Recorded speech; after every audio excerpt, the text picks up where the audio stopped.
কিনলেন না বিক্রি করবেন এটা? ও, তো কত দাম চাচ্ছেন এটার? 250। বিক্রি করলেন না কিনবেন? বিক্রি করবেন। কত দাম চাচ্ছেন এটা? 220। তো কাস্টমার আসছে লাগে একটা আসছে, তো কত পর্যন্ত যাচ্ছে দাম? 172, 75, মানে আপনি 210, 20 কিনতে এসেছেন না বিক্রি করতে? না, আমরা কিনতে আসছি। কিনতে এসেছেন। তো গরু কতক্ষণ যাবত খুঁজছেন?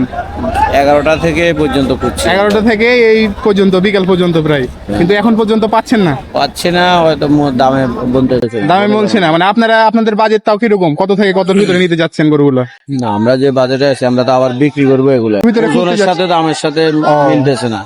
মানে আপনার দৈহিক গঠনের সাথে দামগুলো মিলে আর পরে আপনারা কিনছেন যে গরুগুলা কিনছেন। দাম বলে এখানে দাম মিলতেছে। তো হাটে দাম বেশি বলছে আজকে।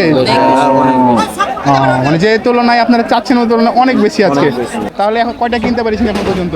একটাও কিনে নাই। একটাও কিনি নাই, আমরা 7টা দাম করে রাখছি, এখনো নিই নাই। 60 টাকা কথা বলে রেখেছেন, কিন্তু এখন পর্যন্ত নিতে পারছেন না। যে দামের যে পার্থক্যটা অনেক বেশি। কিন্তু অন্যান্য যে হাটগুলো আপনারা ঘুরেছেন, যেহেতু ব্যবসা করছেন আপনারা, আজকে প্রথম নিতে এসেছেন। তো আজকের প্রথমবার হাট আসাতে অনেক দাম বেশি আজকে হিসাবে। তো দেখতে পাচ্ছেন যে আজকে প্রথমবার হাট এসেছে, তারপরে দাম বেশি, তারা নিতে পারছে না। তো আপনারা কারা কারা নিয়েছেন আর আপনাদের কত পড়েছে, বা এই সোনাচন্ডী হাটে আজকে কারা কারা গরু কিনেছেন, অবশ্যই কমেন্টে জানিয়ে যাবেন।